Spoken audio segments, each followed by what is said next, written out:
We tried to see where her loyalties lie at the Atlantic's Washington Ideas Forum.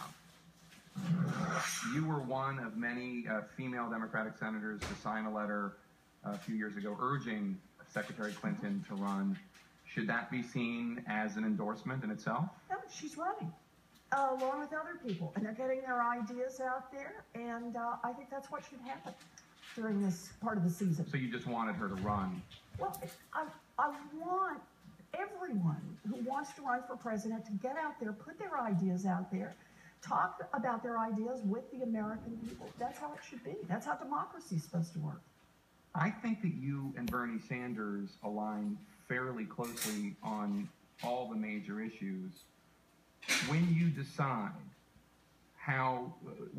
who to endorse, is it just going to be about who you agree with the most, or will you be taking other things into consideration, such as who has a better chance of being the nominee or winning in November? Well, at this moment, I don't know because I'm not there. What I do know is that people are out talking about these key ideas, and I think that's exactly the right thing to do. I think we should be talking about Glass-Steagall. I think we should be talking about the role that the major financial institutions play, not just in this economy, but play in the political sphere. Do you disagree with the idea that you and Bernie Sanders seem to be more closely aligned on issues than you are with other Democrats running for president? Do you want to ask this 6 different ways? That's kind of my job. Yeah, well, and kind of my job is to get out there and to keep pushing these issues. You know, I will say this. Bernie gets out and he fights for what he believes in. He fights from the heart on these issues. And I think he's done an enormous service by pushing them forward into the agenda. I think that Secretary Clinton has also been pushing forward issues into the agenda that are really important. What do you make of the fact that two of the leading Republican presidential candidates, Donald Trump and Jeb Bush, are now both endorsing closing the loophole when it comes to hedge fund managers, the carried interest loophole? It means that even when your ears are stuffed with money, you get a little sound that comes through. And that's what's happening here. It's like, hello, billionaires should not be paying taxes at a lower rate than teachers and firefighters. And that has even seeped through to a few of the rich guys on the other side. Stunner. Obviously, your position in supporting Planned Parenthood is well established. The reason that Planned Parenthood purportedly was in front of the congressional hearing was because of these videotapes of Planned Parenthood officials saying and doing things that even Planned Parenthood questioned in terms of the glibness.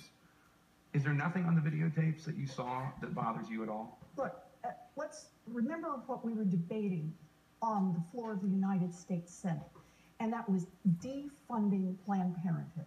2.7 million people get their health care from Planned Parenthood every year. 1 in every 5 women in America, sometime in her life, will get her health care from Planned Parenthood. Planned Parenthood, what does it mostly do? 97% of what Planned Parenthood does is about cancer screenings, about screenings for STDs, about birth control. Planned Parenthood is in more than half of all of the Planned Parenthood clinics are in places where there's limited access to health care. So this, for many people, for many women, is their only health care provider, sometimes their principal health care provider. And the Republicans say the first issue that we've got to discuss, and the number one thing, everything else can go forward on the budget or not go forward, or we can cut everything else. The first thing we've got to do is defund Planned Parenthood. That means defunding health care for women. And make no mistake, what this is really about is about women's access to abortion. And even though not one federal dollar goes to pay for abortions through Planned Parenthood, the Republicans want to find one more way to make it harder, to make it impossible for a woman who is facing one of the most difficult decisions of her life They want to find a way to make it harder on her to get the health care she needs. And all I can say is, we've been in that world before. When I talk about 1955, I'm talking about a world where women died. I'm talking about a world where women committed suicide rather than go forward with a pregnancy they could not handle. And what the Republicans are saying is they want to go back, and I want to make it clear, we are not going back. Not now, not ever.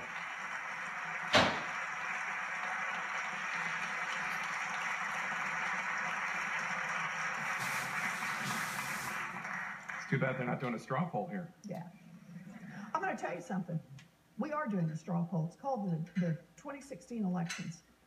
And the Republicans want to get out there and they want to run on shutting down women's access to cancer screenings and shutting down women's access to birth control and shutting down women's access to not government paid for abortions. Then they're going to have a real fight on their hands. Let them do it.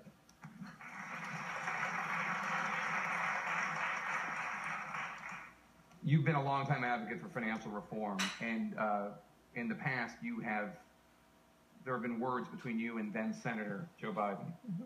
You have disagreed very sharply. Yes, we have. Yeah. You bet. Yeah. And it was over bankruptcy laws that the credit card companies wanted to just tighten those bankruptcy laws so they could squeeze some more profits out of working families. And Senator Biden was on one side in that fight, and I was on the other. And you better believe I didn't hold back.